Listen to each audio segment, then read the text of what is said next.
ब्राह्मण देवता बा आपण तो अति चमत्कार आरती करुछंती। बाट बुलिकी कुआडे चली नाई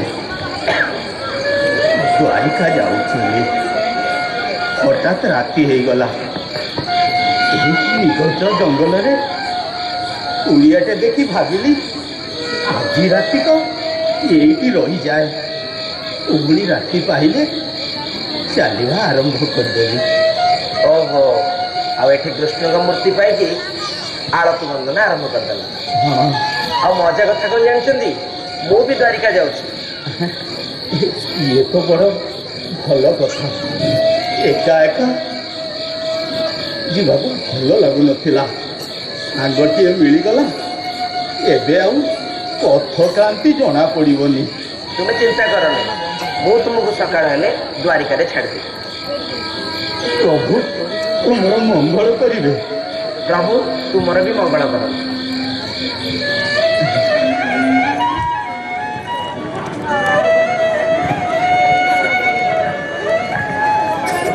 ब्राह्मण देवता यही देख तुम्हें द्वारका रे आसी पहुंची एबे मते विदाय दियो मु जीवी।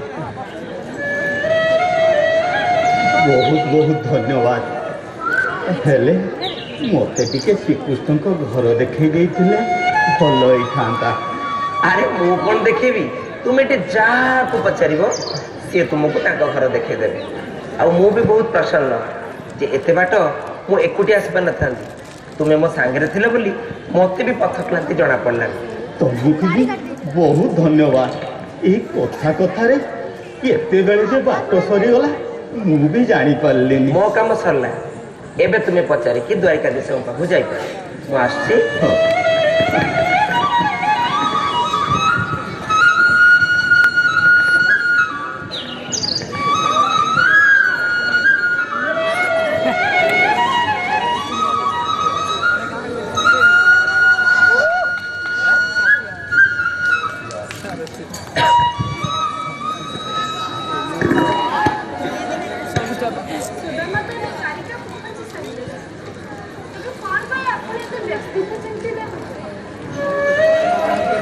चिंतित ये जे सौदामा बहुत स्वाभिमानी द्वारिकार ए वैभव को देखी से निजर दरिद्रता को दे तुलना करुछि।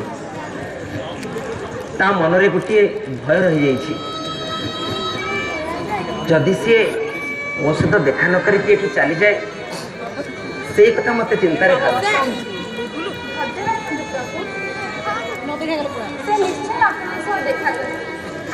देखा न कर फेरी जाते तेरे असुविधा कौन देखा दे सारी बाटरे आसला बेले बाटरे देखा दे सारी तथापि भी आप संतुष्ट नुहति। सुदामांगर सहमर भेट एमिति थिला जे गोटे छोट पिलाटी जन्म को जड़े देखी हाथ में उठेबा को चेष्टा करथिया परी आ चंद्रमा ता हाथ को आसे नहीं। भगवान जदि सुदामा देखा करने मन एत व्याकुल तेरे बाटरी बेसर कहीं स्वयं देखा देदेनी।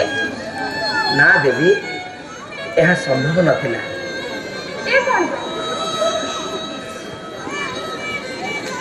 ताकू देखा करबा पई जेतिकी तपस्या दरकार थिला सुदामा सेतिकी तपस्या करि पारि नै। कर्मर विधान एमती जे मनुष्य को उद्देश्य किसी पाइबा हेले किसी कर्म करिया पड़े। जदि मनुष्य कर्म न करी निजर अभिलाष को पूर्ण करने उद्देश्य आगे छिड़ा हो जाए ताले कर्म करिबो कि। सुदामा बहुत पराक्रमी मो सह एते दूर रास्ता चलिकी आसला उत्तप्त भूमि कंटा झंटा रास्ता पादरे कंटा फुटी जाऊ थाए तथापि एकदम धैर्यर सह से मो सहित आसुता से तार निजर वीरत्वर प्रमाण देछि। मो पाखे पहुंचवा से प्रबल चेष्टा करिछि तापर से प्रमाण करिछि से मोर प्रकृत बंधु। एबे तो कर्म पूर्ण होई सारिछि ତାଙ୍କ ସହ ଦେଖା କରିବା ପାଇଁ କ'ଣ ପାଇଁ ବିଳମ୍ବ କରୁଛନ୍ତି? ବିଳମ୍ବ ନୁହେଁ ଦେବୀ, ମୁଁ ଠିକ୍ ସମୟକୁ ଅପେକ୍ଷା କରିଛି। ତାର ମୋର ମିଳନ ଏକ ଐତିହାସିକ ମିଳନ, ଏ ସାଧାରଣ ମିଳନ ନୁହେଁ। ମୁଁ ସମଗ୍ର ବିଶ୍ୱବାସୀମାନଙ୍କୁ ଏଇ ଶିକ୍ଷା ଦେବାକୁ ଚାହେଁ ଯେ ବନ୍ଧୁତା କହିଲେ କ'ଣ, ଯେଉଁଠି ଉଚ୍ଚ ନିଚ ବଡ଼ ସାନର ଭେଦଭାବ ନଥିବ। ତେଣୁ ଦେବୀ, ତୁମେ ଧୈର୍ଯ୍ୟର ସହ ଅପେକ୍ଷା କର, ଦେଖିବ ସେ ମିଳନ ନିଶ୍ଚୟ ଦେଖିବ। ଆମ ସମସ୍ତେ ଦେଖିବା ଏଇ ବନ୍ଧୁତାର ମିଳନ କ'ଣ, ବନ୍ଧୁତାର ପରିଚୟ କ'ଣ।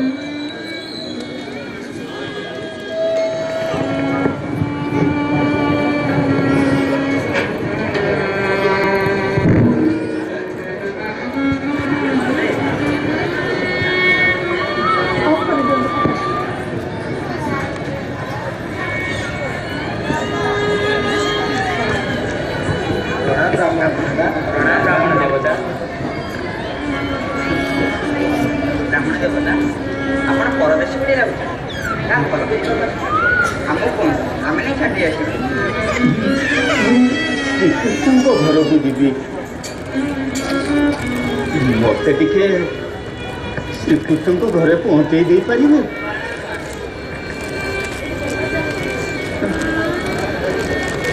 ଆରେ ସେ କୀର୍ତ୍ତନ ଘର ତ କୃଷ୍ଣ? ନା ନା, ମୁଁ ତାଙ୍କ କଥା କହୁନି, ମୁଁ ଦ୍ୱାରିକାଧିପତି ଶ୍ରୀକୃଷ୍ଣଙ୍କ କଥା କହୁଛି।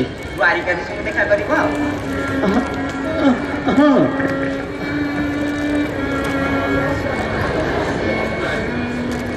ଦ୍ୱାରିକାଧୀଶଙ୍କୁ ଦେଖା କରିବ?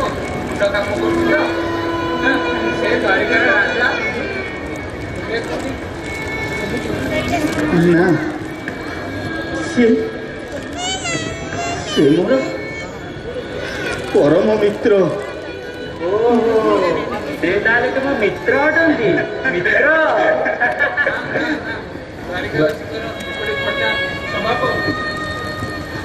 ଦରିଦ୍ର ହେଲେ କ'ଣ ହେଲା? ମଣିଷ ତ ଯାହା ଦେଖାଯାଉଛି ଟିକେ ମୁଣ୍ଡ ଦୋଷ ଅଛି। ଦ୍ୱାରିକାଧୀଶ ନିଜ ମିତ୍ର ବୋଲି କହୁଛି, ପାଗଳ ହେଇଥିବ ବୋଧେ। ଟିକେ ନୁହଁ।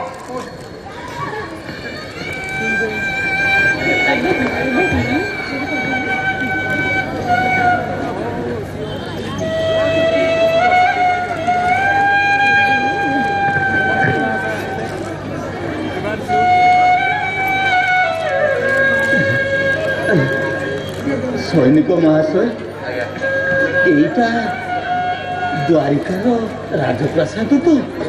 ହଁ ହଁ, ଏଇଟା ଦ୍ୱାରିକାର ରାଜପ୍ରସାଦ। ହେଲେ ଆପଣ ଦେଖି ଲାଗୁଛି ଆପଣ ଅତ୍ୟାଚାରିତ। ଆପଣ ନ୍ୟାୟ ପାଇଁ ଦ୍ୱାରିକାଧୀଶଙ୍କ ପାଖକୁ ଆସିଛନ୍ତି।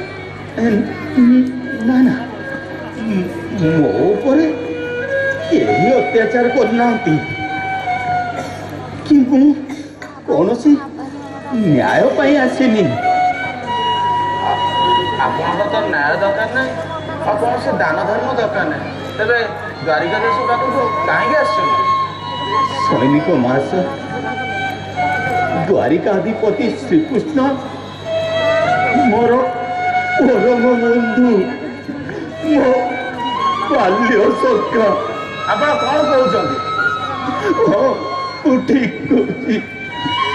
ଠିକ୍ କହୁଛି, ସୈନିକ ମହାଶୟ, ସେ ମୋ ବାଲ୍ୟ ସଖା। ଠିକ୍ ଅଛି, ଆପଣ ଏଇଠି ଅପେକ୍ଷା କରନ୍ତୁ। ମୁଁ ଦ୍ୱାରିକାଧୀଶଙ୍କ ନିକଟକୁ ଯାଇ ଆପଣ ସନ୍ଦେଶ ପଠାଉଛି। ଆପଣ ଏଇଠି ଅପେକ୍ଷା କରନ୍ତୁ।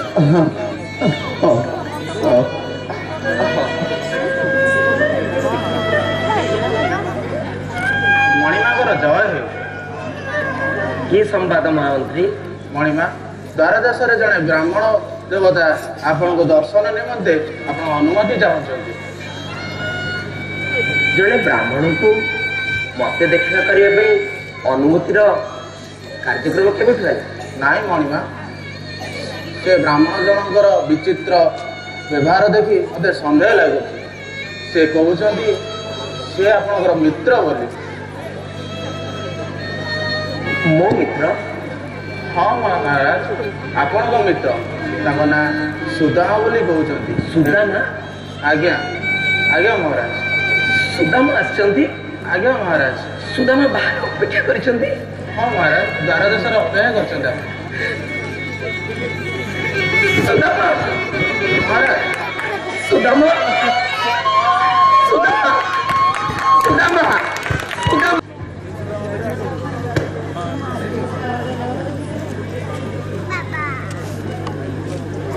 ସୁଦାମା! ସୁଦାମା!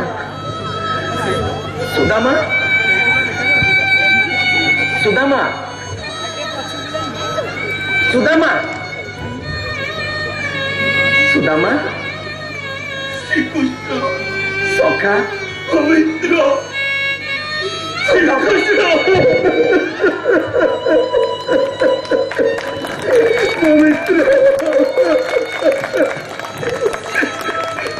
ସୁଦାମା! ତମେ ମତେ ଦେଖା ନ କରି ଚାଲି ଯାଉଥିଲ ଯେ ତମେ ଆସିବାକୁ ବହୁତ ବିଳମ୍ବ କଲ। ତୁମେ ବି ଆସିବାକୁ ତ ବହୁତ ବିଳମ୍ବ କଲ। ଏତେ ବର୍ଷ ପରେ ତୁମର ମୋ କଥା ମନେ ପଡିଲା। ତମେ ତ ସବୁବେଳେ ମୋ ହୃଦୟରେ ଅଛ, ଆଉ ମନେ ପକେଇବି। ତେବେ ତୁମେ ଆସୁନଥିଲ କଣ ପାଇଁ? ବାସ୍ତବରେ ଜାଣିଛି, ସବୁ ଜାଣିଛି। କିଛି ଆଡ ହଉନି। ତମେ ଭାବୁଛ ମୋ ଦ୍ୱାରିକାଧୀଶ ହେଇଯାଇଛି ବୋଲି ତମକୁ ଚିହ୍ନି ପାରିବି ନାହିଁ? ମୁଁ ତମକୁ ଭୁଲି ଯାଇଥିବି? ନା ସୁଦାମା, ନା। ତୁମେ ମୋର ପରମ ମିତ୍ର, ଓ ସଖା, ଓ ବାଲ୍ୟ ବନ୍ଧୁ। ସୁଦାମା,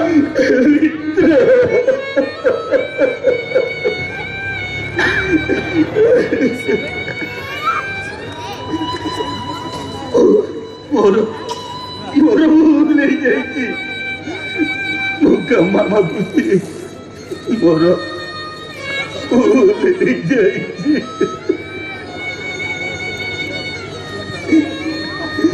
କଷ୍ଟ ଦଉଛ, ପୁଣି ଭୁଲ ବି ମାଗୁଛ। ଚାଲ, ଭିତରୁ ଚାଲ, ସମସ୍ତେ ଅପେକ୍ଷା କରିଛନ୍ତି। ଚାଲ। ନା ନା, ମତେ ଆଉ ଭିତରକୁ ଡାକନି। ମୁଁ ଆଉ ଯିବିନି। କାହିଁକି? ତୁମ ସହିତ ଦେଖା କରିବାର ଥିଲା, ସେଇଟା ଆଜି ମୋର ପୂରଣ ହେଇଗଲା। ଏମିତି ଏ ସାରା ସଂସାର ଆଗରେ ତମେ ମତେ ବନ୍ଧୁ ଭାବରେ ଆଲିଙ୍ଗନ କରିନେଲ। ସୁଦାମା, ମୋର ମୋର ଢେର ସମ୍ମାନ ବଢିଗଲା। ତମେ ତମେ ତମ ମିତ୍ରତାର ଲାଜ ରଖିଦେଲ। ପୁଣି ସଖା ହିସାବରେ ମୋର ତ ପୁଣି କିଛି କରିବାର ଅଛି ନା। ଏମିତି ଚିରାପଟା ପିନ୍ଧି ମୁଁ ଯଦି ତମ ରାଜ ଉଆସକୁ ଯାଏ, ତୁମ ନଗରବାସୀ ରାଜ କର୍ମଚାରୀ ମାନେ କଣ ଭାବିବେ? ତୁମ ପାଟରାଣୀ ମାନଙ୍କ ସହିତ ତୁମ ମର୍ଯ୍ୟାଦା ହାନି ହେଇଯିବନି? ତେଣୁ ମୁଁ ଆଉ ଭିତରକୁ ଯିବିନି। ଆରେ ଏଥିରେ ମାନହାନି କେମିତି? ତୁମ ଚରଣର ସ୍ପର୍ଶ ପାଇଲେ ଓ ରାଜମହଲର କୋଣ ଅନୁକୂଳ ପବିତ୍ର ହେଇଯିବ। ତୁମ ଆଗମନରେ ମୋ ସମ୍ମାନ କାହିଁ କେତେ ଗୁଣ ବଢିଯିବ। ଲୋକ ଯୁଗ ଯୁଗ ଧରି ଆମ ମିତ୍ରତାର ଗାନ କରିବେ, ସମ୍ମାନ କରିବେ। ତୁମେ କେମିତି ଭାବିଲ ଯେ ମୁଁ ତମକୁ ଏ ଦ୍ୱାର ଦେଶରୁ ସିଧା କରିକି ଚାଲିଯିବି? ମୁଁ କଣ ଏତେ ନିଚ?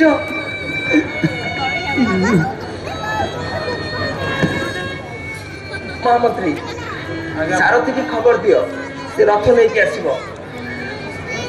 भव्य आडंबर सहित मो सखा सुदामा नगर गमन कर। आज्ञा महाराज।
सुदामा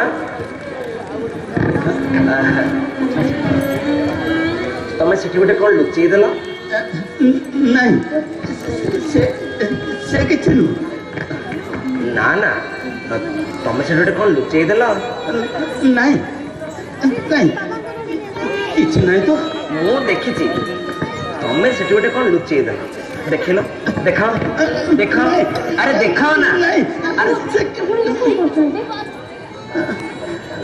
से गोटे कौन लुचेई देछि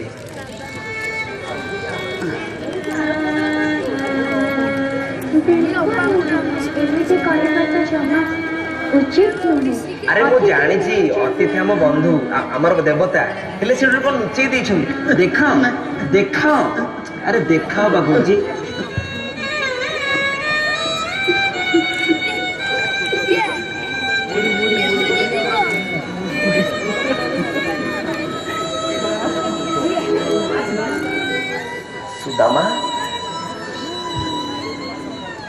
ଭାଉଜ ମୋ ପାଇଁ ଏ ଖୁଦ ଭଜା ପଠେଇଛନ୍ତି, ଆଉ ତମେ ମତେ ନଦେଇ ଲୁଚେଇ ରଖିଲ। ଏ ଖୁଦ ଭଜା ନୁହେଁ ସୁଦାମା, ଏ ତ ଅମୃତ। ଏ 3 ମୁଠାର ଖୁଦ ଭଜାକୁ ନେଇ ମୁଁ ତମକୁ 3 ଲୋକ ଦେଇଦେବି ସୁଦାମା। ଏ ମୋ ପାଇଁ ଅମୃତ, ଏ ମୋ ପାଇଁ ଅମୃତ।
କଣ କରୁଛନ୍ତି?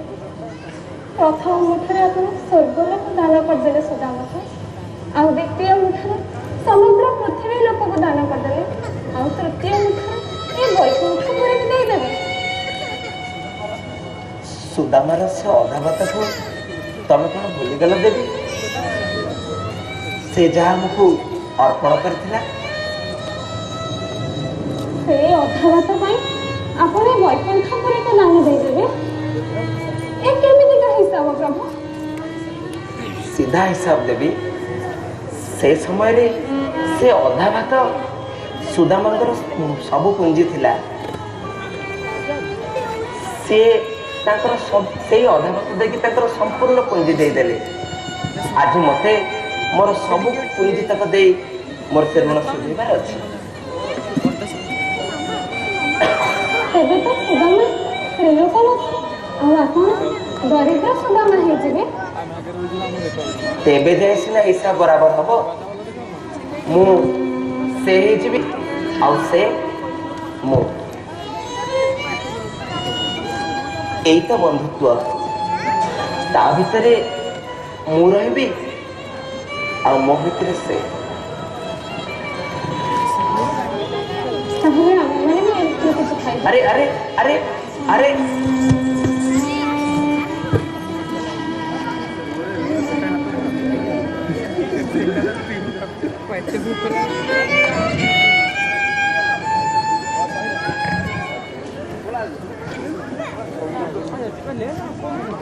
ସୁଦାମା, ତୁମେ ଯେତେବେଳେ ଘରୁ ଆସିଲ ନିଶ୍ଚୟ ଭାଉଜ କିଛି କହିଥିବେ, ନିଶ୍ଚୟ କିଛି କହିଥିବେ। ଯାଅ ଶ୍ରୀକୃଷ୍ଣଙ୍କୁ କହିବ, କିଛି ସାହାଯ୍ୟ ନିଶ୍ଚୟ ମାଗିଥିବେ। ନା, ଆସିଲା ବେଳେ କେବଳ କହୁଥିଲା ଦିଅରଙ୍କୁ କହିବ ଏଠି ସବୁ କୁଶଳ ମଙ୍ଗଳ ଅଛି।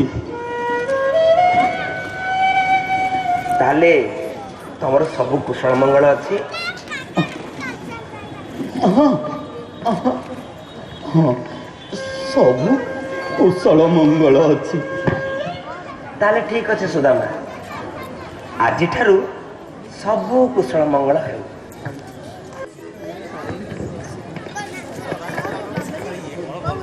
ହଁ ଦେବି।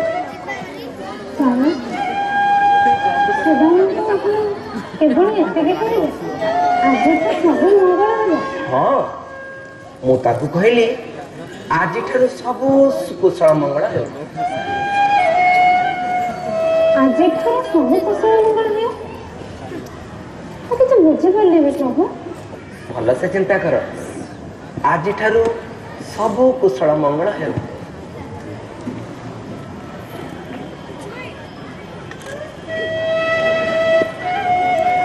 ଆଜିଠାରୁ ସବୁ କୁଶଳ ମଙ୍ଗଳ ହେଉ। ଆଜିଠାରୁ ସବୁ କୁଶଳ ମଙ୍ଗଳ ହେବ? ହଁ ଦେବି। ଧନ୍ୟ ତୁମ ପ୍ରଭୁ, ଧନ୍ୟ ତୁମ ମହିମା।